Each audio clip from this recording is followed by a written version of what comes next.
Good evening, everyone.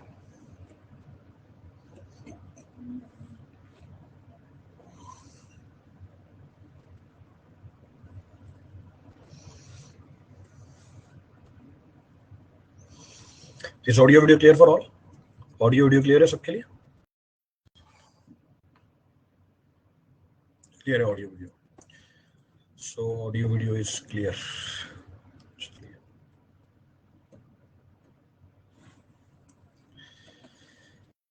So in the last class we were discussing last class में मेरे ख्याल से lime complete कर लिया था हमने. We have completed the lime. So cement हो गया, लाइम हो गया, यानी दोनों बाइंडिंग मटेरियल हमारे कंप्लीट हो गए थे. Both the binding materials we have completed. So we'll start with the new topic. नया टॉपिक को स्टार्ट करेंगे आज.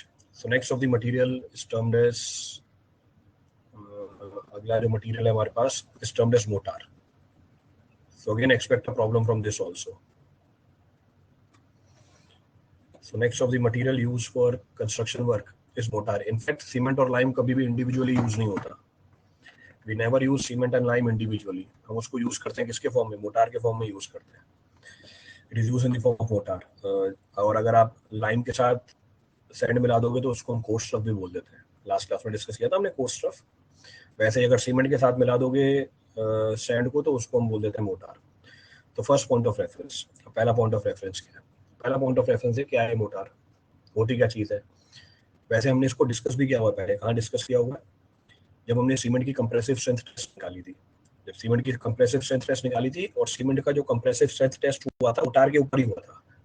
बोला था सीमेंट पर टेस्ट किया था मोटार के ऊपर. उसका रीजन बताया था आपको, क्योंकि सीमेंट कभी इंडिविजुअली यूज नहीं होगा कंस्ट्रक्शन में. It will never be use individually in the construction. पहली चीज क्या होगी उसके साथ?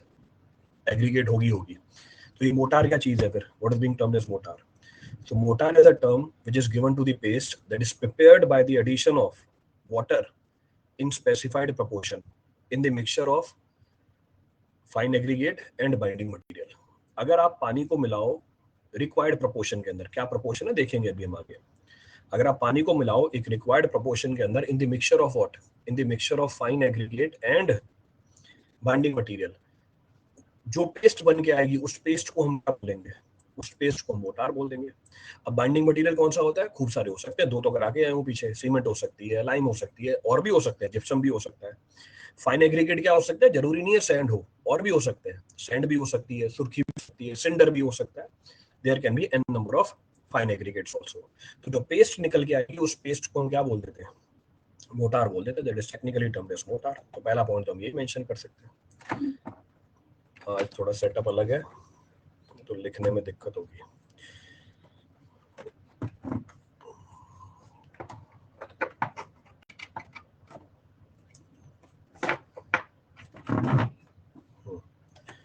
So mortar. So we can say mortar is what? So mortar, it is a term. It is a term used to indicate the. So it is a term used to indicate the.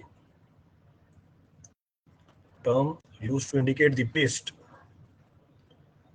Paste formed by the addition of. Formed by the addition of. Formed by the addition of water in specified proportion. In specified proportion. जैसे example दूं अगर मैं आपको इसका, cement की compressive strength निकालने के लिए आपने मोटार बनाया था, उसमें पानी कितने प्रोपोर्शन में मिलाया था? इन specified proportion in the mixture of binding material and fine aggregate. In the mixture of binding material and fine aggregate. P/4 plus, ये कौन है? P/3 + 4%. वाह, P/3 कर दिया. देखो 3 और 4 अभी घूम गया इसका. And fine aggregate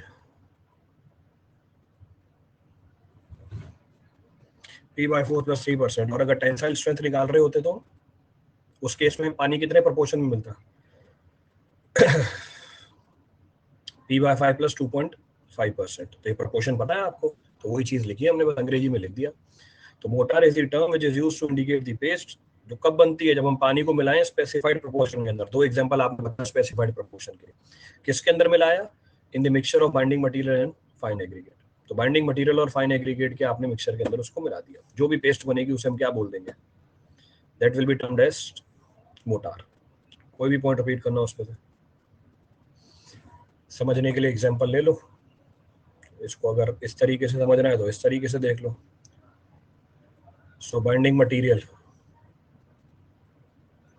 binding material क्या क्या हो सकता है, बाइंडिंग मटेरियल हमारा सीमेंट हो सकता है, बाइंडिंग मटेरियल हमारी लाइम हो सकती है, बाइंडिंग मटेरियल हमारा जिप्सम हो सकता है। बाइंडिंग मटेरियल को मैट्रिक्स भी बोलते हैं, तो कई बार आपको सवाल में मैट्रिक्स लिख के दे देगा।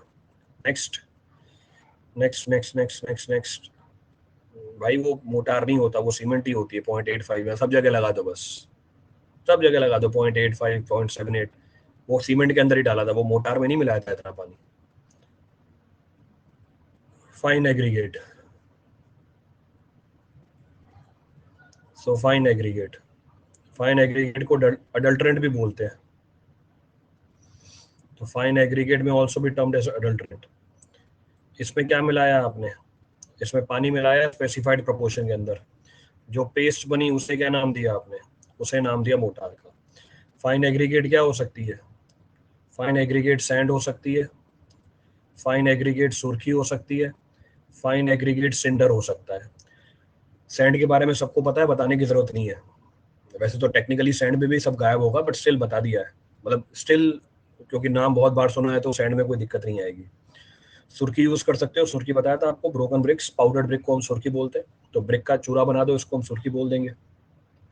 नेक्स्ट सिंडर नहीं बता रहा, वो पता ही है, तो इस पेस्ट को हम क्या बोलेंगे।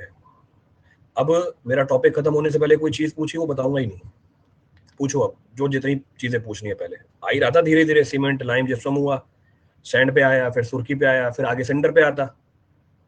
उससे पहले देखो उसका सेंडर क्वेश्चन मार्क, तो वो अब अपने आप पता करना। ये बड़ी तरीका बढ़िया मिला मेरे को, वैसे ये ठीक करने का तरीका सही है ये। मेरे बताने से पहले अगर चुल हुई वो टॉपिक ही गायब कर दूंगा मैं। अब पूछो कितना पूछना है। स्टार्ट करते हैं सिंडर से ही। कोर्स एग्रीगेट यूज नहीं करेंगे, अगर कोर्स एग्रीगेट यूज करोगे तो वो कंक्रीट कहलाएगा। That paste will be termed as concrete, उस पेस्ट को हम कंक्रीट बोलते हैं। क्लियर है, चलो तो ये तो हमारा मोटार हुआ, this is technically termed as mortar. अच्छा, अब इसमें सवाल किसके ऊपर मिलता है आपको, how you will get the problem, इसको भी कंसेप्चुअली समझने की कोशिश करते हैं। कंसेप्चुअली समझने की कोशिश करते हैं। इसके बाद मैंने आपको नोट एक जानकारी दी, an information is given to you. क्या इन्फॉर्मेशन दी आपको, it says 1 metre cube of wet mortar, 1 metre cube of wet mortar is equal to is equal to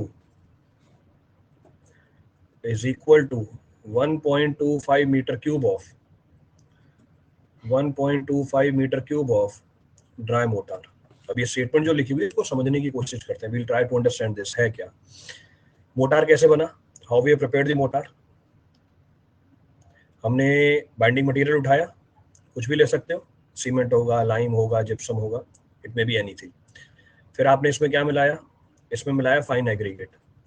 तो फाइन एग्रीगेट भी कुछ हो सकता है, सैंड हो सकती है, सुर्खी हो सकती है, सिंडर हो सकता है, फ्लाई ऐश भी यूज कर सकते हो आप, बहुत सारे ऑप्शन है, there are several options available. फिर आपने इसमें क्या मिलाया, पानी मिलाया। अगर मैं इन तीनों इंग्रेडिएंट्स की क्वांटिटी निकालूं, लेट सपोज इन तीनों इंग्रेडिएंट्स की क्वांटिटी है, इन तीनों इंग्रेडिएंट्स की क्वांटिटी ये मेरी हो जाएगी, मिलके क्या कहलाएगी, ये तीनों इंग्रेडिएंट की क्वांटिटी है, ये मिलके क्या कहलाएगी, तो मिलके जो कहलाएगी उसको मैं इक्वल टू लिख देता हूँ समझने के लिए। ये मिलके कहलाएगी मोटार।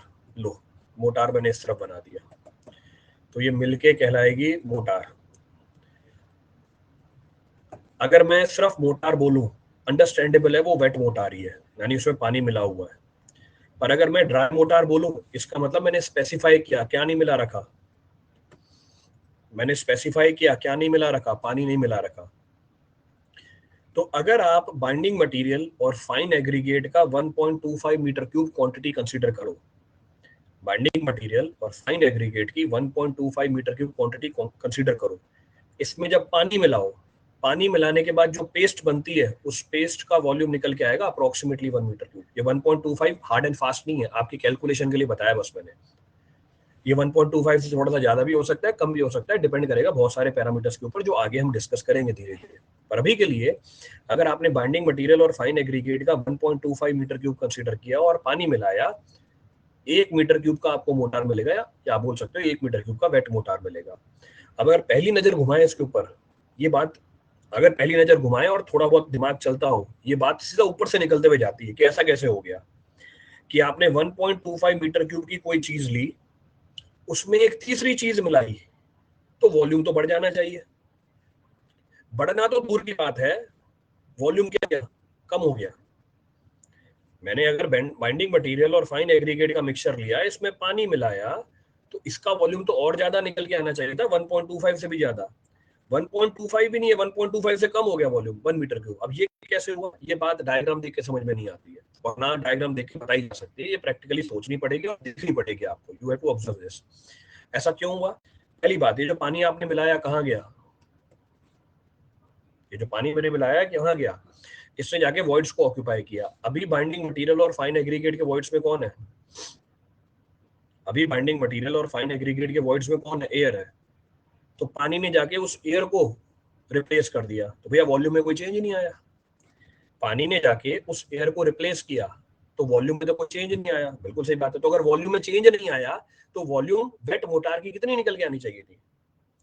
पानी ने वो जगह ऑक्यूपाई करी। जैसे एग्जाम्पल आपने ग्लास उठाया, खाली ग्लास का वॉल्यूम है 1 लीटर, आपने उसमें पानी मिलाया 0.5 लीटर, तो क्या 1.5 लीटर वॉल्यूम हो गया? क्या 1 लीटर, मैंने इसमें आधा लीटर पानी मिलाया, तो क्या वॉल्यूम अब 1.5 लीटर हो गया? क्या अभी भी वॉल्यूम कितना है? अभी भी वॉल्यूम 1 लीटर ही तो है, क्योंकि पानी ने कौन सी वॉल्यूम ऑक्यूपाई करी? जो हवा ने कर रखी थी। अगर मैं ग्लास को पूरा भर दूं तब भी वॉल्यूम कितना है? अगर मैं ग्लास को पूरा भर दूं तब भी वॉल्यूम कितनी है? 1 लीटर ही तो है। क्यों? क्योंकि पानी ने कौन सी वॉल्यूम ऑक्यूपाई करी? जो हवा ने ऑक्यूपाई कर रखी थी। चलो ये बात भी समझ में आती है। तो पानी ने वो वॉल्यूम ऑक्यूपाई करी जो हवा ने ऑक्यूपाई कर रखी थी, फिर तो मेरे वेट मोटार का वॉल्यूम भी कितना आना चाहिए था? फिर तो मेरे वेट मोटार का वॉल्यूम कितना आना चाहिए था? 1.25 मीटर क्यूब आना चाहिए था, नहीं आता, कम हो गया है। अब ये कम क्यों हो गया है? कम इसलिए हो गया है कि जब आप पानी मिलाते हो, अब वो मिला के दिखा नहीं सकता। When you mix the water in the mixture of binding material and fine aggregate, while mixing certain amount of the air is expelled out. जब आप मिक्सिंग कर रहे हो तो पानी की कुछ हवा एक्सपेल भी कर जाती है। तो पहली चीज, पानी ने एयर की जगह ऑक्यूपाई करी, चेंज नहीं होगा वॉल्यूम में। पानी ने जब एयर की वॉल्यूम ऑक्यूपाई करी, इस प्रोसेस में वो कुछ एयर को धक्का मारता बाहर, इसकी वजह से टोटल वॉल्यूम रिड्यूस हो जाती है। तो जो वैल्यू है वो तो कैलकुलेट करके आए, कंसेप्ट मैंने आपको अलग बता दिया। Concept I have discuss separately.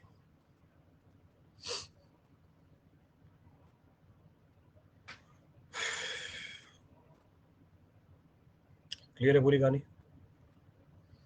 Repeat करना है इसमें कुछ भी? Any of the point of reference from this? चलिए, next point of reference. Next point of reference is, अभी ये मोटार मैंने, अभी ये जो कैलकुलेशन मैंने आपको बताई है, ये कैलकुलेशन मैंने आपको मेसनरी वर्क के लिए बताई है। ये जो मैंने आपको कैलकुलेशन बताई है, ये मेसनरी वर्क के लिए बताई है। पर अगर यही मोटार अगर आप प्लास्टरिंग में यूज करने लग जाओ, यही मोटार अगर आप प्लास्टरिंग में यूज करने लग जाओ, उसमें वेस्टेज भी होती है। कहने का मतलब, जब प्लास्टर किया जाता है, प्लास्टरिंग इज डन, तो दो ब्रिक के बीच में, या लेट अस सपोज स्टोन के ऊपर भी कर रहे हो, दो स्टोन के बीच में खाली जगह के अंदर भी मोटार अप्लाई होती है। कहने का मतलब है उसमें वेस्टेज कंपैरेटिवली ज्यादा निकल के आती है, देयर वेस्टेज इज कंपैरेटिवली मोर। तो उस केस में ये प्रोपोर्शन बदल जाती है। In that case the proportion is change, तो उसमें 30 से 35% वेस्टेज भी होती है। तो अगर मेरे को यही मोटार प्लास्टर में लगाना होगा, मेरी ये रिलेशनशिप बदल जाती है। और ये चीज मैंने आपको एस्टिमेशन कॉस्टिंग में बता रखी है, बट क्योंकि मोटार की बात कर रहे हैं, मैंने दोबारा रिपीट कर दिया। वहां पे आप रिलेशन यूज करोगे, 1 metre cube of wet mortar is equal to 1.6 metre cube of dry mortar. अब ये 1.6 का फैक्टर कहां से आया? ये 25% तो एक्स्ट्रा है ही। दूसरा, 30 से 35% एक्स्ट्रा कौन सी है? 30 से 35% जो वेस्टेज है वो भी जुड़ जाती है। तो अगर मैं इसमें 30 से 35% जोड़ू, ये वैल्यू कितनी निकल के आ रही है? 1.55 से लेके 1.6 के बीच में, हम राउंड ऑफ करके 1.6 ही लेके चलते हैं। तो अगर आप यही मोटार यूज करो प्लास्टरिंग के लिए, तब फैक्टर 60% बढ़ा देना। तो ये नोट करके अगला पॉइंट मेंशन कर रहा हूं मैं। So note if the same mortar is to be used for plaster work, if the same mortar is to be used for plaster work,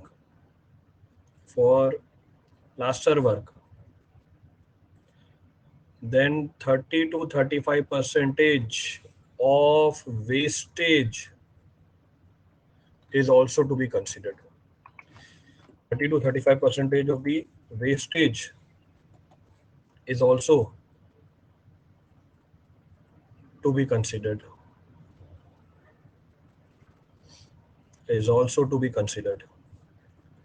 Hence, क्या conclusion मिला? Hence, 1 meter cube of wet mortar is equal to 1.6 meter cube of 1.6 meter cube of dry mortar.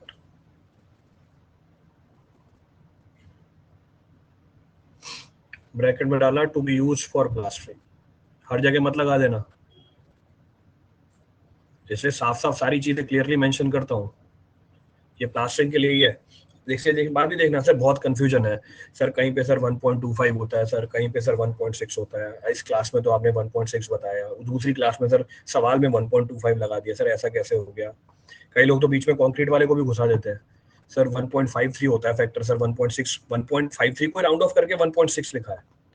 तो वो concrete की कहानी अलग है, अभी हम मोटार की बात कर रहे हैं. Here we are talking about the motor.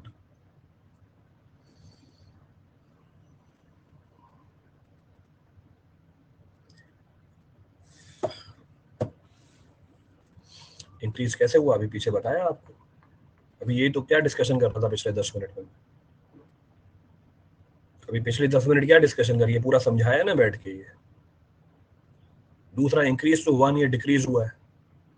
आप पूछ रहे हो इंक्रीज कैसे हुआ, तो अब तो आपका सवाल ही बिना सिर पैर का है. कहाँ हुआ ड्राई? ये ड्राई इंक्रीज कहाँ हुआ?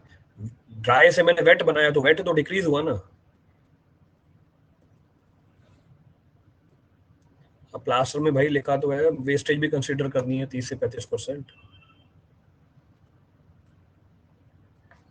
जब प्लास्टरिंग की जाती है, पूरी कहानी बताने के बाद भी वही चीज. जब प्लास्टर किया जाता है, बीच में जॉइंट्स के अंदर कुछ मोटार की वेस्टेज और बढ़ जाती है, तो ये तो मेरा मेसनरी वर्क हुआ. और जब मैं प्लास्टर करता हूँ, when I do the plastering work, तो एडिशनल मोटार लगता है जॉइंट के अंदर.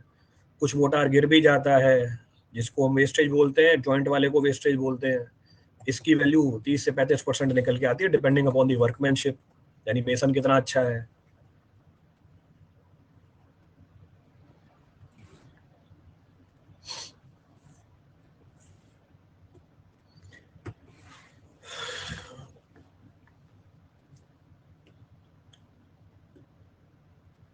अगर आगे टाइम मिला आई डिराइव दिस ऑल्सो. ये दोनों फैक्टर डिराइव करके दे दूंगा. 2.25 कैसे आया, हाउ दिस 0.25 कम्स आउट, और 0.53 फैक्टर कहाँ से निकल के आता है कंक्रीट में. दोनों को डिराइव भी कर लेंगे. अभी डिराइव करूंगा, वेस्टेज ऑफ टाइम है, पूछेगा तो वैसे भी नहीं आपके derivation.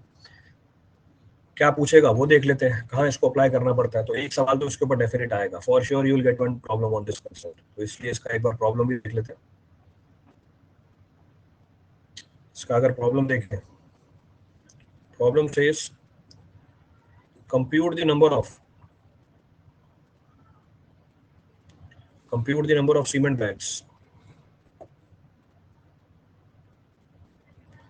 Compute the number of cement bags and volume of sand required for preparation of mix in proportion of 1:4 by volume having volume of 7 meter cube.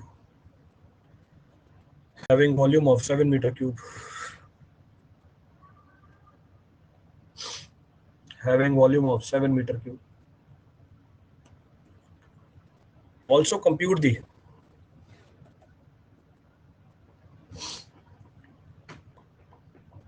छोड़ो, अभी उसकी जानकारी नहीं दी, दूसरा पार्ट ऐड नहीं कर रहा. कैलकुलेट करो. Check what is being asked.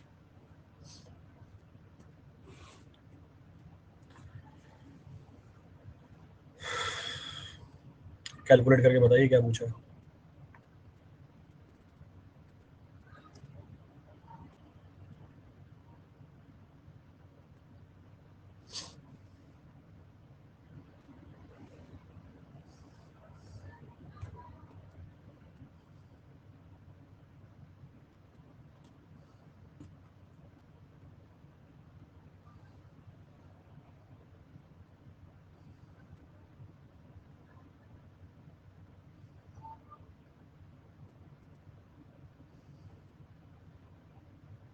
$50 bags.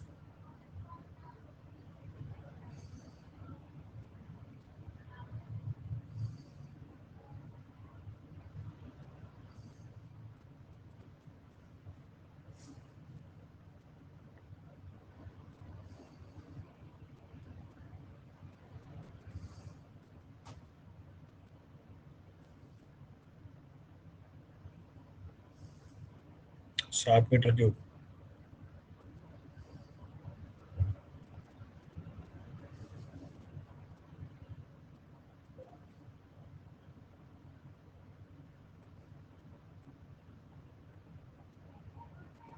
चलो उसका आंसर आ रहा है, एक बार देखता हूँ. सॉल्यूशन देखो. फर्स्ट पॉइंट ऑफ रेफरेंस, आपको कितने मीटर क्यूब चाहिए? 7 मीटर क्यूब मोटार चाहिए. सो I say 7 metre cube of wet mortar is equal to how much of dry mortar? Wet mortar is equal to 7 into 1.25. कितनी value आ रही है?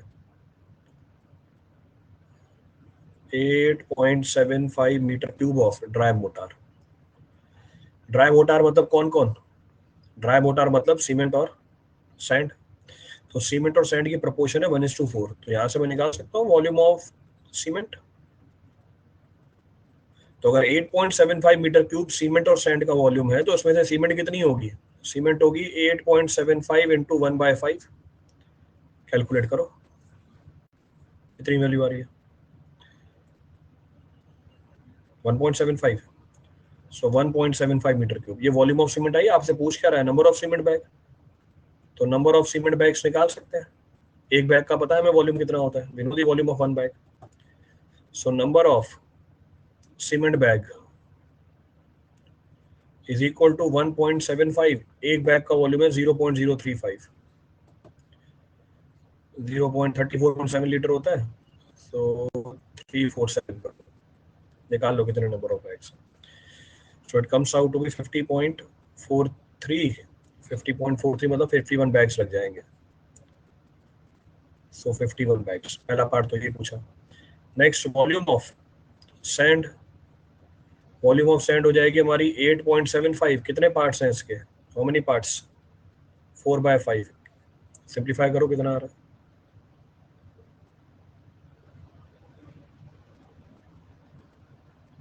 7 bag. 7 metre cube. 7 metre cube. तो 7 metre cube. तो इस concept के ऊपर एक सवाल तो आता ही आता है.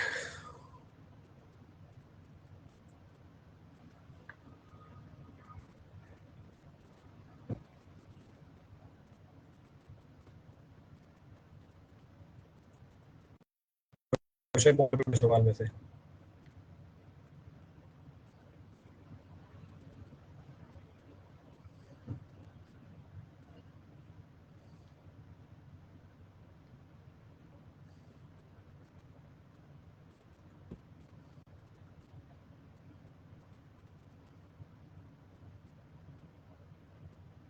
चलो आगे.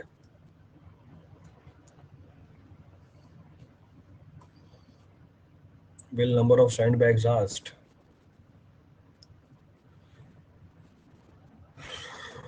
भाई क्या बोले इनको. सैंड बैग क्या कराती है? मतलब बात ऐसे करते हो कि आज तक कभी कंस्ट्रक्शन देखी नहीं हो, कि किसी दूसरे ग्रह से आए हो पृथ्वी पे, इसलिए ऐसी बातें पूछ रहे हो। Will number of sand bags be asked? मैं तो ईमान के चल रहा हूँ 20-25 साल में यार कम से कम एक बार तो कंस्ट्रक्शन होते हुए देखी होगी।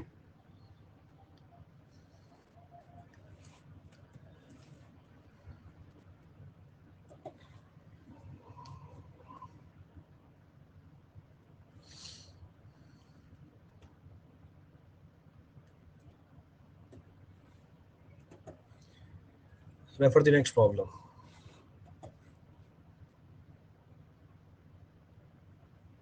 देखिए अगला सवाल क्या बोल रहा है। Calculate the calculate the calculate the quantity of water required. Calculate the quantity of water required. Quantity of water required for preparation of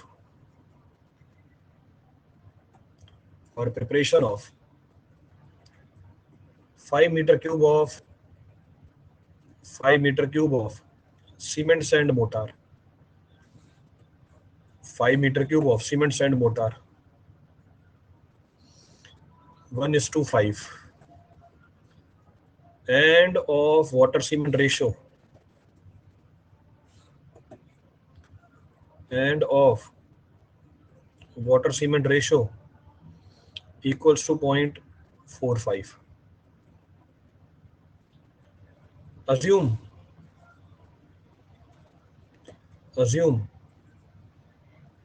density of mortar. Assume density of water. Assume density of water as 1660 kg per meter cube. Calculate.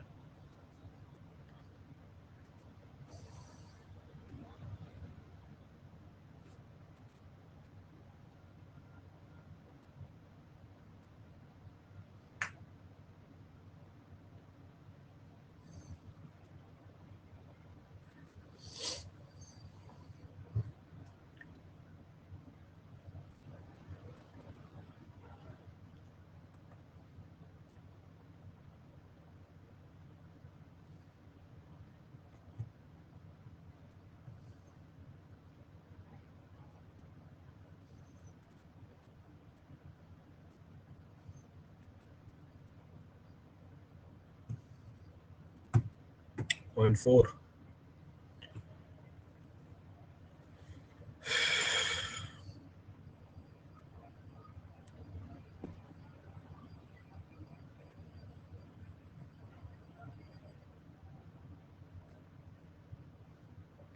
सबका अलग अलग आ रहा है।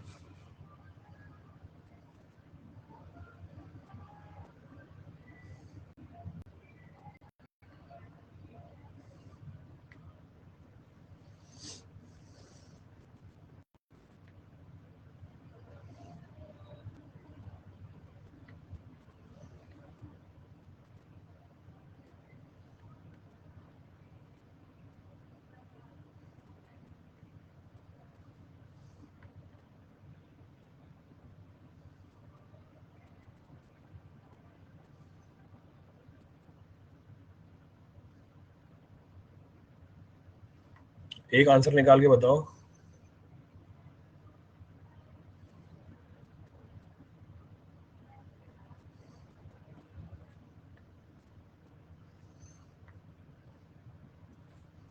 आठ सौ दस।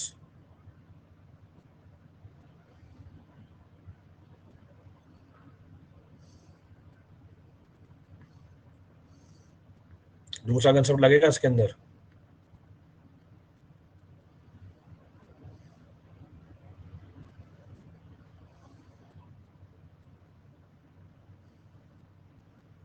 चलो देखो, पिछले वाले सवाल में कंसेप्ट था वॉल्यूम का, इस वाले सवाल में कंसेप्ट है वेट का।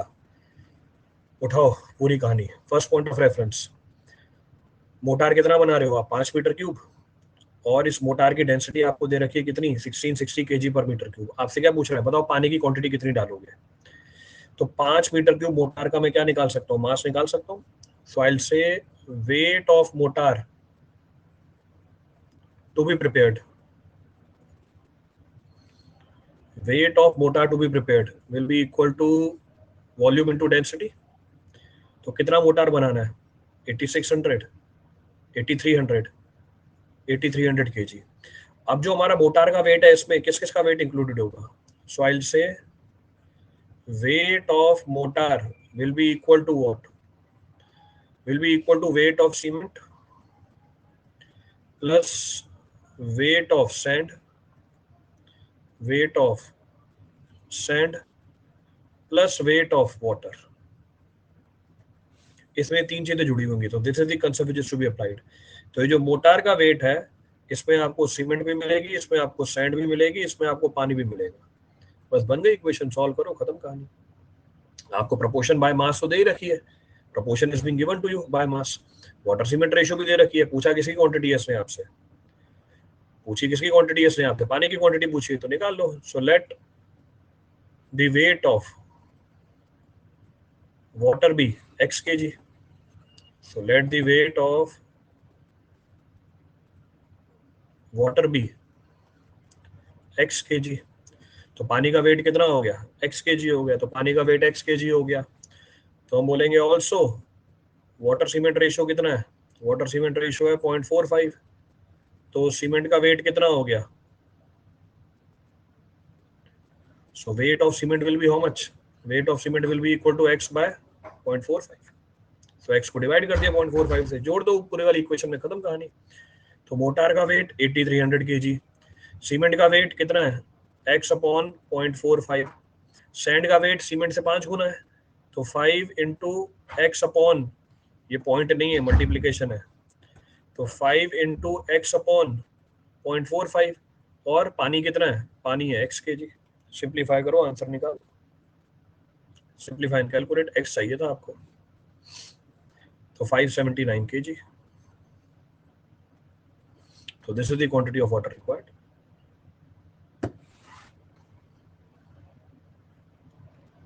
तो आप वॉल्यूम कंसेप्ट भी डील करोगे सवालों में और वेट कंसेप्ट भी डील करोगे.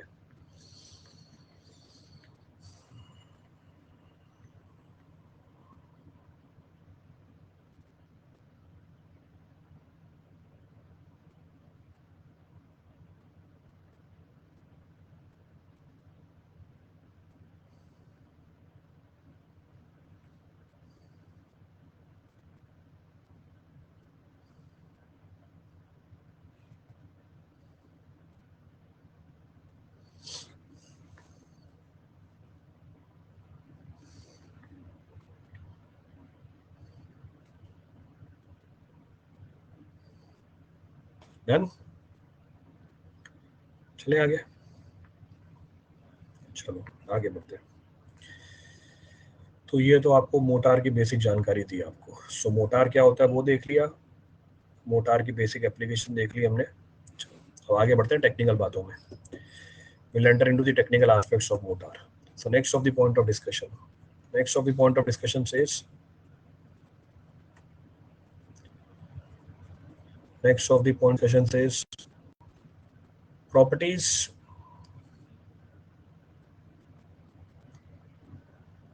to be possessed.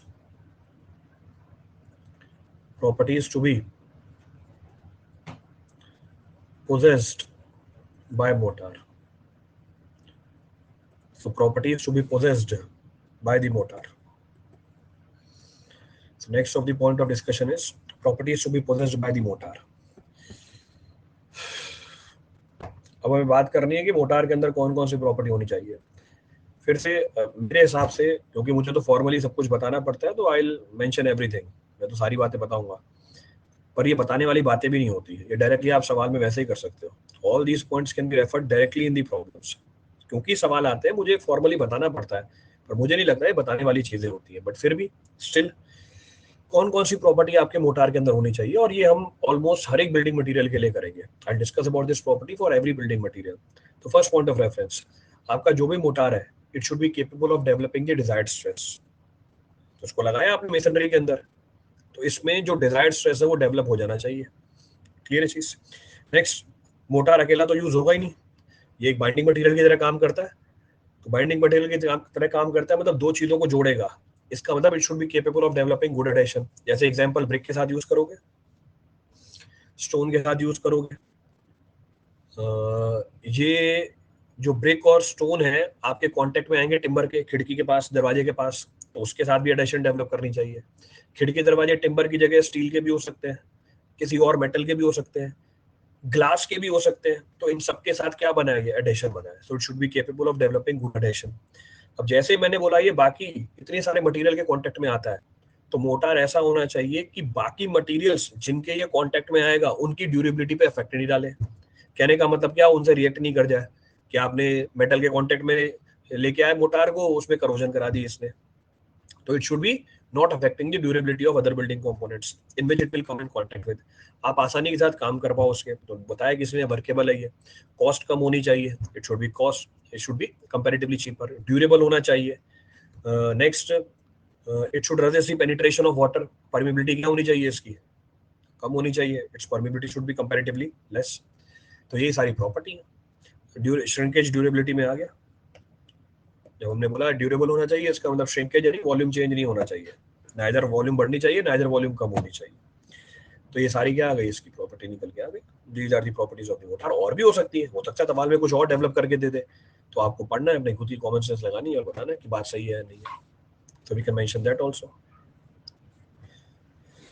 तो कुछ प्रॉपर्टीज मेंशन कर लेते हैं। पहला, so it should be what, so it should be capable of,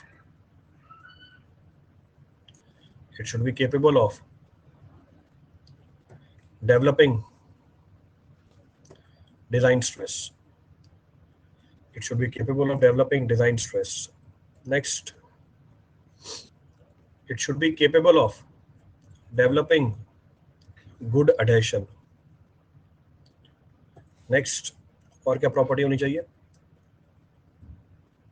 it should be cheap. Next, it should be durable. Next, it should be workable. Next, next हम क्या बोल सकते हैं, it should be capable of, it should be capable of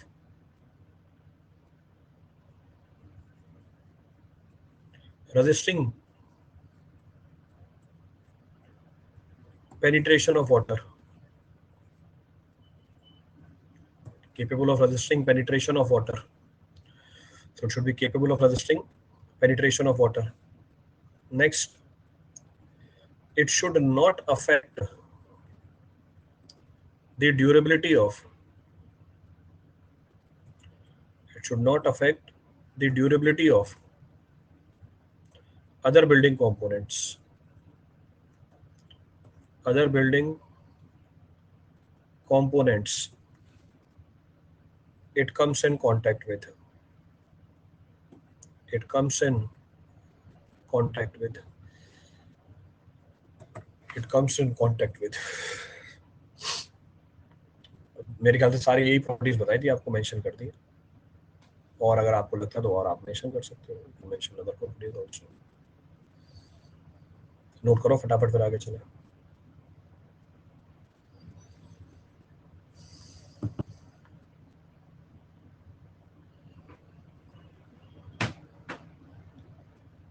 चले, चलो next point of reference. ये जो हमने मोटार मैंने आपको बना के दिखाया था, इसमें बाइंडिंग मटेरियल भी फाइन एग्रीगेट है। मोटार के अंदर जो बाइंडिंग प्रॉपर्टी आती है वो किसकी वजह से आती है, मोटार में जो बाइंडिंग प्रॉपर्टी आती है वो किसकी वजह से आती है, बाइंडिंग मटेरियल की वजह से आती है।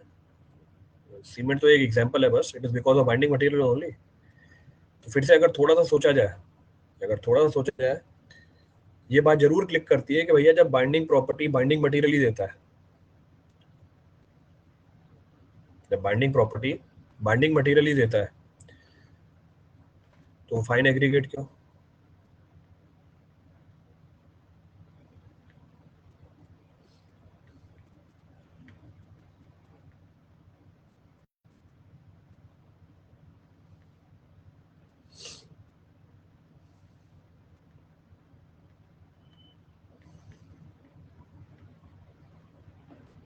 इसका मतलब क्या हुआ, जरूर कोई ना कोई फंक्शन है बाइंडिंग मटेरियल के अलावा फाइन एग्रीगेट का। इनफैक्ट अगर आप फाइन एग्रीगेट की बात करोगे, फाइन एग्रीगेट का सिग्निफिकेंस मोटार के अंदर बाइंडिंग मटेरियल से ज्यादा होता है। The significance of the fine aggregate in motor is even more than that of the binding material. तो पहली बार में इंप्रेशन ही आता है भैया फाइन एग्रीगेट क्या कर रहा है यहाँ पे, काम तो मुझे किससे, बाइंडिंग मटेरियल से। यूज कर लो अकेला बाइंडिंग मटेरियल, कोई प्रॉपर्टी नहीं मिलेगी। You will not be able to get a single property out of the individual binding material. कहने का मतलब ये है कि मुझे उसकी सिग्निफिकेंस निकालनी पड़ती है। अब क्योंकि उसकी सिग्निफिकेंस ज्यादा भी है, मुझे उसके बारे में जानकारी भी निकालनी पड़ती है जो सीधे सीधे नहीं दिखती। दिक्कत ये कि ये चीज साफ साफ नहीं होती है, इसको समझना पड़ता है। तो उसके लिए फिर अगला पॉइंट बना के चलते हैं। Next we'll talk about the point. तो next of the point of reference, अब हम बात करेंगे properties of the fine aggregate to be used for preparation of mortar. Mortar बनाने के लिए आप जो फाइन एग्रीगेट यूज कर रहे हो उसमें कौन सी प्रॉपर्टी होनी चाहिए। अब ये भी बहुत अच्छी बात है भैया, उसमें कौन सी प्रॉपर्टी होनी चाहिए, देख लेते हैं भैया कौन सी प्रॉपर्टी होनी चाहिए। पहला, पीछे हमने बोला था हमारा जो बाइंडिंग मटेरियल है, जैसे एग्जांपल सीमेंट, उसमें एल्कली प्रेजेंट होती है, किससे रिएक्ट करता है वो,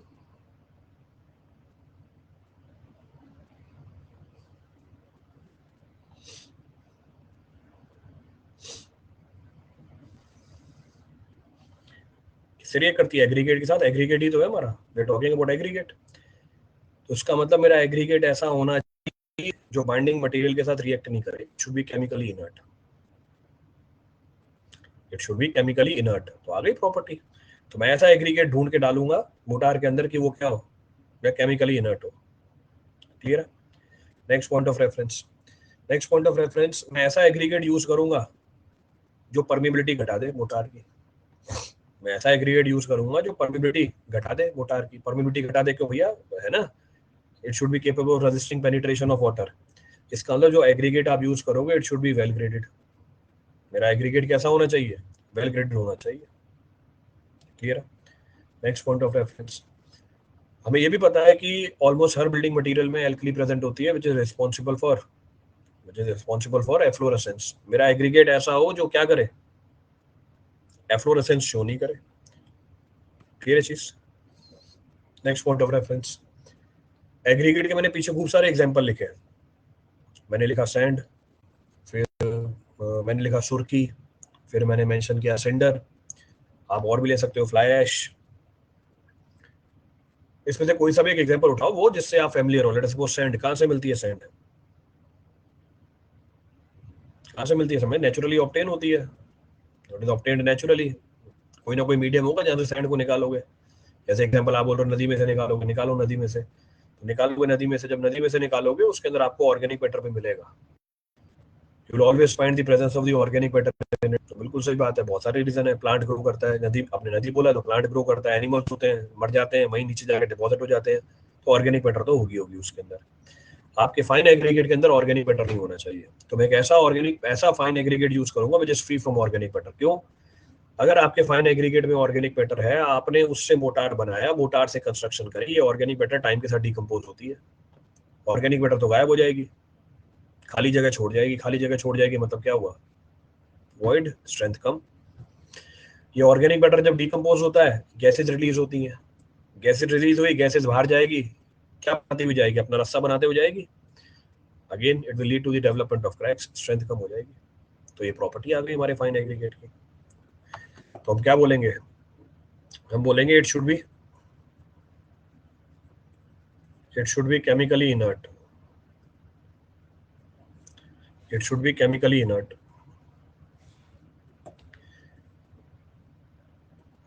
it should be chemically inert. Next, it should be well graded.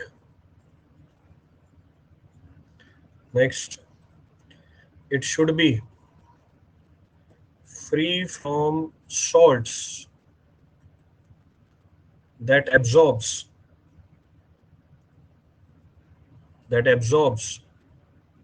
Moisture from atmosphere, किसकी बात कर रहा हूं मैं? From atmosphere, I am talking about alkali, bracket में डाल दिया, मेरा एल्कली की बात चल रही है। Next point of reference, next point of reference, next point says it should be free from organic matter.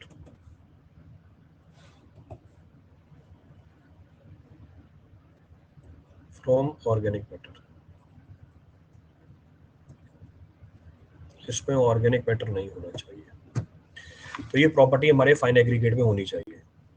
जो भी फाइन एग्रीगेट ढूंढ के लाओ, ध्यान रखना ये सारी प्रॉपर्टीज हो उसके अंदर, नहीं तो सबका इम्पैक्ट पता है हमें, we know the impact of all. अगर केमिकली इनर्ट नहीं हुआ, आपके दूसरे बिल्डिंग मटेरियल की ड्यूरेबिलिटी अफेक्ट हो जाएगी। अगर एवेलग्रेडेड नहीं हुआ, resistance against penetration of water कम हो जाएगी। एल्कली प्रेजेंट हुई, एफ्लोरेसेंस हो जाएगी। ऑर्गेनिक मैटर हुआ, ड्यूरेबिलिटी कम हो जाएगी। तो impact is know, we know the impact of all. Next point of reference, जो भी फाइन एग्रीगेट आप यूज करते हो उसका फंक्शन क्या होता है, ये सबसे इंपॉर्टेंट पॉइंट है कि भैया क्यों फाइन एग्रीगेट यूज करो। तो next point of reference we can say functions served by functions served by fine aggregate in motor। अब समझने वाली बात है, समझा दूंगा पूरी कहानी, और उसका जो मेन टाइटल है वो मेंशन कर दूंगा मैं, that I will mention. First function, पहला फंक्शन है strength. First of the function is strength. अब क्या है स्ट्रेंथ? अब स्ट्रेंथ का मतलब ये नहीं है कि फाइन एग्रीगेट स्ट्रेंथ देता है। फाइन एग्रीगेट का काम होता है मोटार के अंदर स्ट्रेंथ की रीएडजस्टमेंट कराना। The function of the fine aggregate in the mortar is to readjust the strength. अब रीएडजस्टमेंट का मतलब क्या होता है, इस बात को समझने की कोशिश करते हैं। I will give you practical data for this. इसको समझने के लिए प्रैक्टिकल डाटा की रिक्वायरमेंट होगी। मेसनरी वर्क में मुझे जो मैक्सिमम स्ट्रेंथ की रिक्वायरमेंट होती है वो अप्रोक्सीमेटली 10 न्यूटन पर एम स्क्वायर के आसपास होती है। अप्रोक्सीमेटली बोला, एग्जैक्टली तो कभी आएगी नहीं। मेसनरी वर्क में मैक्सिमम बोला है, वो भी मैक्सिमम मुझे स्ट्रेंथ चाहिए 10 न्यूटन पर m square. Clear? Let us suppose, ध्यान से सवाल सुनना और उसके बाद जवाब देना। लेट अस सपोज अगर मैं ओपीसी 33 अकेला यूज कर लूं, ओनली ओपीसी 33, क्या मुझे 10 न्यूटन पर एम स्क्वायर की स्ट्रेंथ मिल जाएगी इस सीमेंट की मदद से? If I use OPC 33, OPC 33 का मतलब क्या है, कितनी है इसकी कैरेक्टरिस्टिक स्ट्रेंथ? इसकी कैरेक्टरिस्टिक स्ट्रेंथ कितनी है? 33 न्यूटन पर एम स्क्वायर। तो अगर मैं ओपीसी 33 यूज कर लूं, क्या ये 10 न्यूटन पर एम स्क्वायर की स्ट्रेंथ को डेवलप करा देगा, या 10 न्यूटन पर एम स्क्वायर के स्ट्रेस को रेजिस्ट कर लेगा? So strength of the cement is 33 Newton per mm square. Is it capable of resisting the stress of 10 Newton per mm square?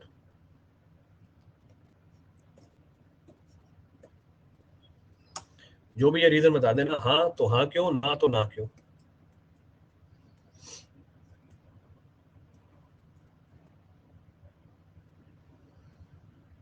अब देखना, जवाब देखना, मजेदार। ये देखो, सैंड तो मिलाओ इसमें। इसकी स्ट्रेंथ है 13 न्यूटन पर 33 न्यूटन पर एम स्क्वायर। इसको रजिस्ट करना है 10 न्यूटन पर एम स्क्वायर का। तो क्या ये रजिस्ट करा देगा? हाँ भैया करा देगा, 33 तक रजिस्ट करा सकता है। पर जब मैं इसके ऊपर लोड ही लगाऊंगा 10 न्यूटन पर एम स्क्वायर का, तो क्या इसमें डेवलप हो जाएगी इतनी स्ट्रेस? हाँ हो जाएगी, 33 तक हो सकती है। 33 तक कब होगी? जब 33 न्यूटन पर एम स्क्वायर का लोड लगाओगे तभी डेवलप होगी। मैंने कितना लगाया? 10 का चाहिए, इतनी थी, तो हाँ हो जाएगी। तो क्या इस मेसनरी वर्क के लिए मैं ओपीसी 33 अकेला यूज कर सकता हूँ? हाँ कर सकते हो, कोई मनाही नहीं है। पर अगर मैं इस स्ट्रेंथ के लिए ओपीसी 33 यूज करूं तो ये इंजीनियरिंग नहीं कहलाएगी, ये बेवकूफी कहलाएगी। कि अगला 33 न्यूटन पर एम स्क्वायर की स्ट्रेंथ डेवलप कर सकता है, पर मैं इससे काम कितना करवा रहा हूं? इसका 1/3। इसका मतलब 2/3 ये सीमेंट मैंने वेस्ट कर दिया। और जबकि इंजीनियरिंग का एम क्या था कि भैया मैक्सिमम आउटपुट निकाल के देना मुझे, मैं तो 33 से लोड रजिस्ट कराऊंगा 90 का, ये इंजीनियरिंग कहलाएगी। मैं 33 से लोड रजिस्ट करवा रहा हूँ 10 न्यूटन पर एम स्क्वायर का। तो कहने का मतलब ये है कि अकेला सीमेंट यूज कर लो कोई फायदा ही नहीं है, there is no use of it.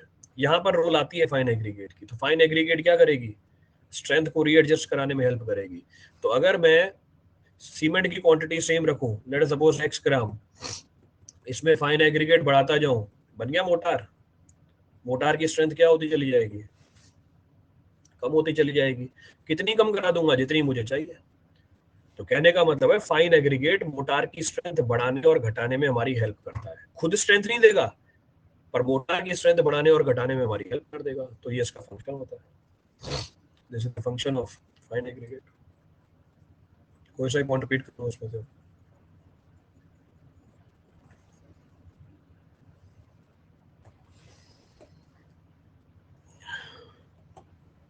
Next point of reference. Next point of reference, strength. Well graded कहने का मतलब पीछे वाले लेक्चर देखो, पहली बार तो बताया नहीं है वेल ग्रेडेड। अगर कोई भी टेक्निकल टर्म मेरे मुंह से पहली बार निकलेगा वहीं एक्सप्लेन कर दूंगा उसे मैं। पीछे वाले लेक्चर देखो, मिल जाएगा well graded. So next of the function is surface area. So next of the function is surface area. अब चेक करो क्या है ये सरफेस एरिया का significance. We are known to the fact, हमें ये पता है। क्या पता है, अगर क्वांटिटी सेम रखते हुए, लेट अस सपोज x ग्राम, क्वांटिटी सेम रखते हुए, क्वांटिटी सेम रखते हुए अगर मैं साइज छोटी कर दूं, ये साइज है d, ये साइज है d1, और d1 की वैल्यू d से छोटी है, तो अगर क्वांटिटी सेम रखते हुए ये भी x ग्राम ही मिलेगा। अगर मैं साइज छोटी कर दूं, किसमें चेंज आ जाता है,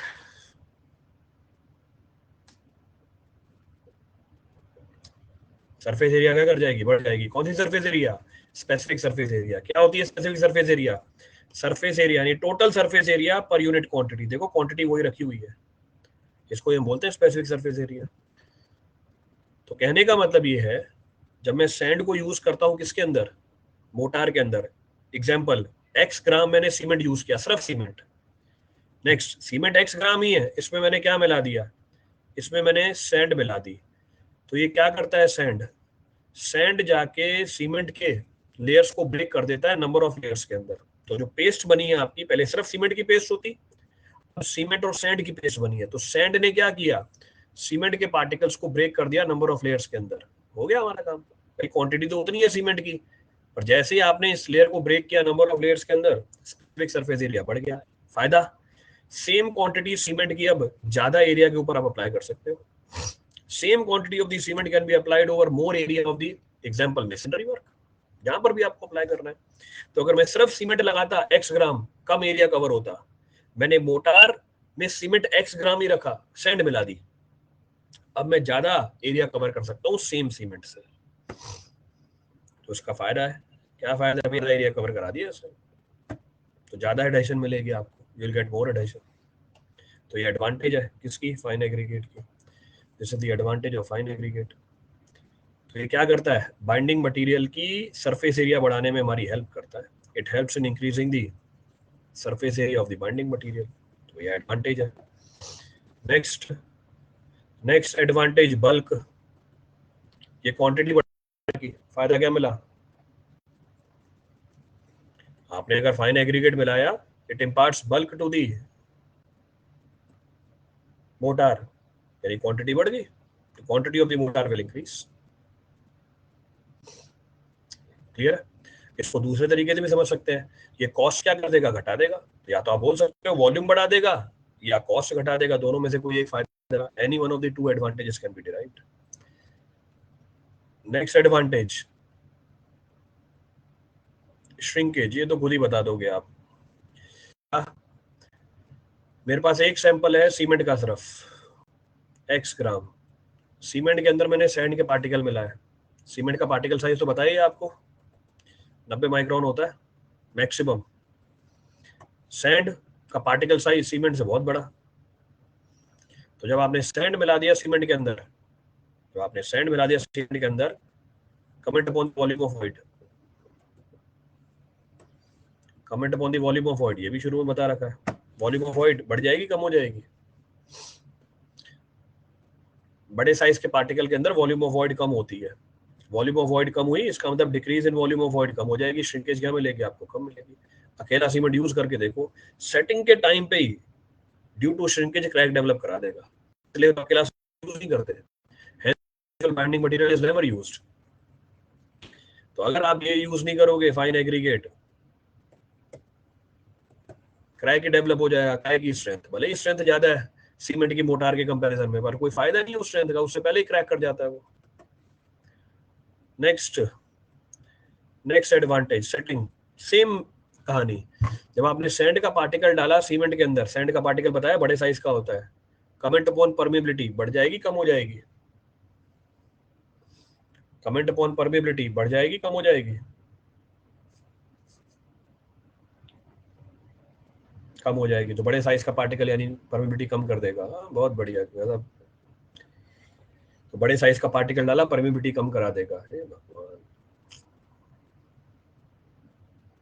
अरे भैया सैंड की परमेबिलिटी ज्यादा होती है क्ले से, बड़े साइज का पार्टिकल डालोगे पोरोसिटी घटाता है, परमेबिलिटी बढ़ा देगा। तो अगर मैं सैंड मिला रहा हूँ सीमेंट के अंदर, मोटार बना, it will lead to the formation of mortar, तो अब मोटार की परमेबिलिटी आपको ज्यादा मिलेगी, the permeability of the mortar will come out to be more. Mortar की परमेबिलिटी ज्यादा मिली, फायदा है, क्या फायदा है कि भाई जब हाइड्रेशन होती है हीट इवॉल्व होती है, during hydration heat is evolve, heat को बाहर जाने का रास्ता चाहिए। अगर आपने सिर्फ सीमेंट यूज किया, रास्ता मिलेगा ही नहीं हीट को बाहर जाने का, गैसेस को बाहर जाने का रास्ता मिलेगा ही नहीं, क्योंकि परमेबिलिटी सिर्फ सीमेंट की बहुत कम है। सैंड मिलाने से परमेबिलिटी आसानी से बाहर चली जाएंगी गैसेस, इसका मतलब डेवलपमेंट ऑफ क्रैक कम होगा। तो ये यूनिफॉर्म सेटिंग कराता है, it leads to the development of uniform setting. तो इतने सारे फंक्शन है हमारे फाइन एग्रीगेट के। स्ट्रेंथ की रीएडजस्टमेंट करता है, it readjust the strength. Second, surface area बढ़ा देता है बाइंडिंग मटेरियल का, ज्यादा एरिया कवर होता है।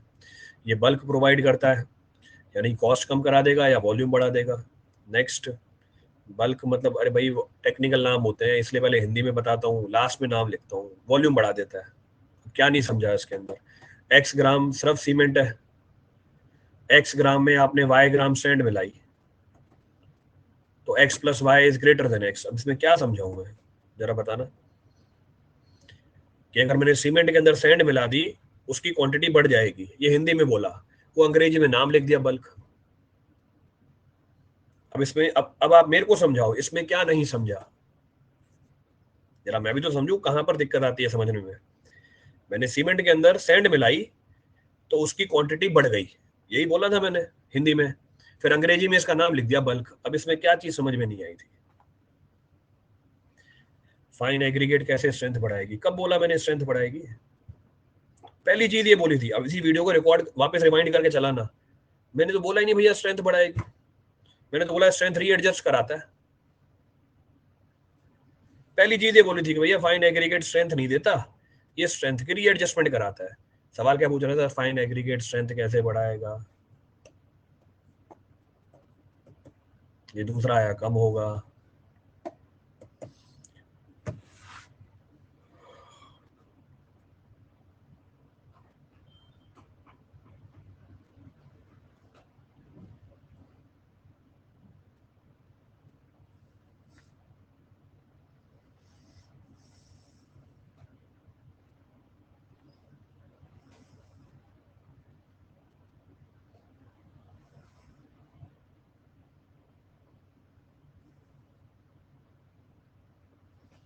नोटेड।